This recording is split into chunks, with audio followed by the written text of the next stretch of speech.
Okay, so my name is David Penner. I teach high school in Rose Hill, Kansas. Our high school is what is classified as a 4A. We have just about 400 kids in our building.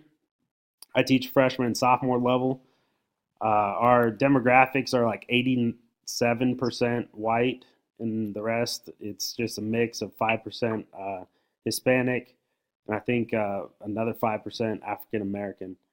So we have really low level, low numbers of minorities.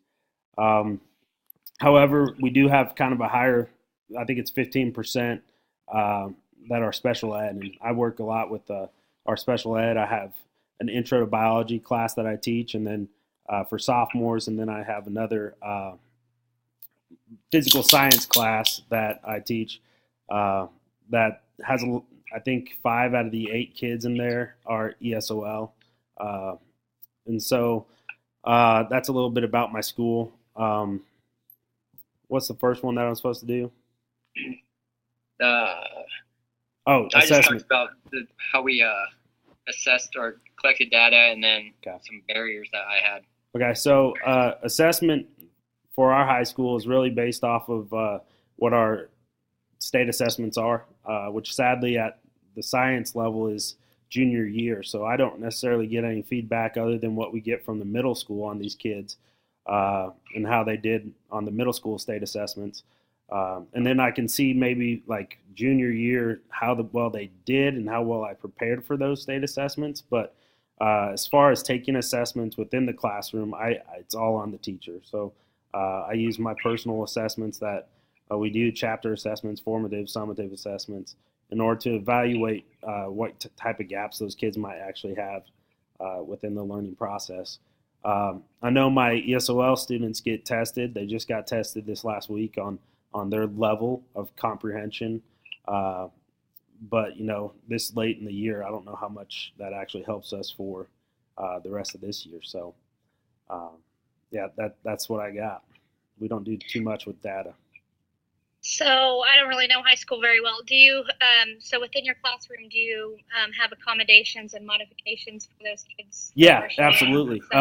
So I guess one thing that I do use is I have a learning management system. I use a program known as Schoology, and I can make all the modifications on there for different kids.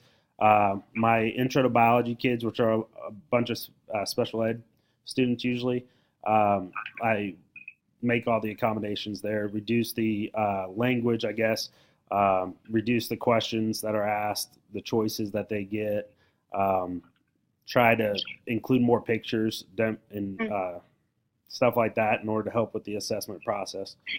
So it's not just all conceptual. Yeah. So with your special, go ahead. Go ahead.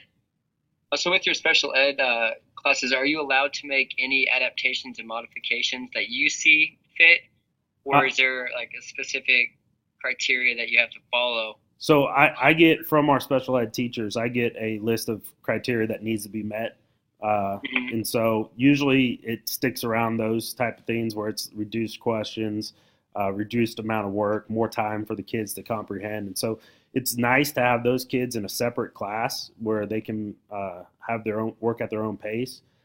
But actually, the whole class is basically at that pace. So it's not necessarily individualized within that class. And do they have someone that comes to class with them, or is it just them and you? I have, so throughout my day, I have 4 different paras that come through my classroom. And they're helping anywhere from, 8 out of the 9 kids that are in the class, or they're helping the one in the class of 20. So it depends on which hour of the day. Okay. How do you said that you don't do any of the science assessments till their junior year, right? Right. So how do you keep track of their progress and growth? And since it comes from, I guess, the earliest is the middle school, so there's that nice little gap in between. Right. It's tough.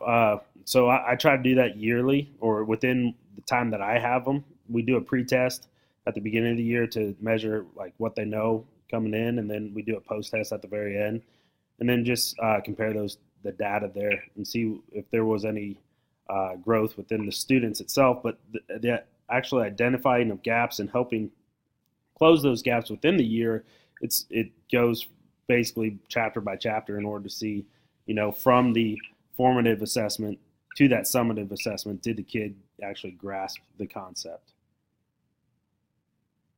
But that's, I know it's not a whole lot. Okay. Have you discussed the kind of help that you would be wanting? Yeah. So, I've been given that list of all the accommodations for those kids within my classroom, but I've never really been trained on how to use any of that or how to make it effective. And so I don't necessarily know if what I'm doing is actually helping the kids. I can see it because they passed the test, but I don't necessarily see it because of their comprehension level of the material. So, okay, so you'd like help with like understanding IEPs more and reading them? Yes, absolutely. Have you attended an IEP meeting? Oh, 10, 13 a year. Plenty. Yeah. I'm usually the one that, or if they have a general ed class, it's usually with me. So.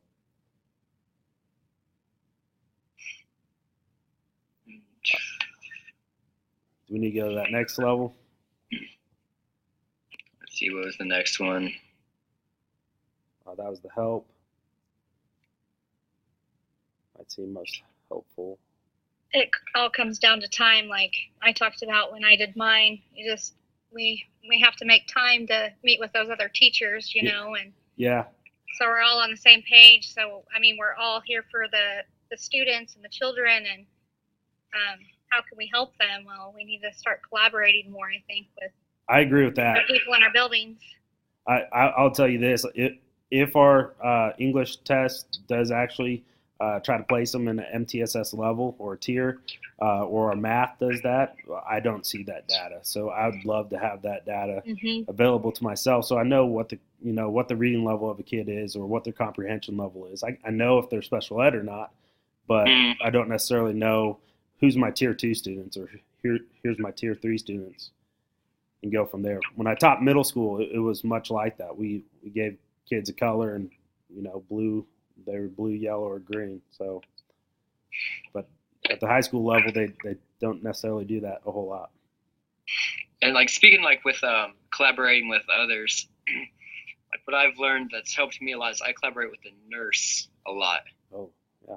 And I found, especially with this year, just a little extra information about the student that you're not going to get from IEPs, right, and that you're not going to get from other teachers in the school. So like if the kid has like vision problems, it's not going to be really on an IEP, but if you get that and talk to the nurse, you're going to understand that, okay, this kid needs to be closer to the board. True. I have kids that have possible seizures and asthma, and I won't get that from their IEPs. I can only get that from the nurse. Yeah. So that goes back to the collaboration, and just to make sure the students are succeeding, you have to help them with their medical needs too. Yep. Yeah, even the counselor. I know I've talked to the counselor at our building several times, because there's lots of stuff that happens at home that teachers need to know about too. True. They might be struggling in class because of some things going on at home, so it's nice to talk to the counselor as well. Yeah, and that's something I need to do more of. I meet with the counselor usually once a quarter to address specific students, but not necessarily to go over my class as a whole and see what type of issues or health problems I need to be aware of. Yeah, and that's become such a large area of concern, especially at USD 443, is focusing on trauma sensitivity and trauma training. Yeah, we're doing that. And we've had a lot of just bad things happening to students the last couple of years, and we're just now putting a large emphasis on that, and have been focusing on, all right, this is a trigger for the kid, let's pull it away. And it definitely helps knowing that information. Yep, absolutely. Okay, I appreciate it, guys. Hey, thank you. Thanks.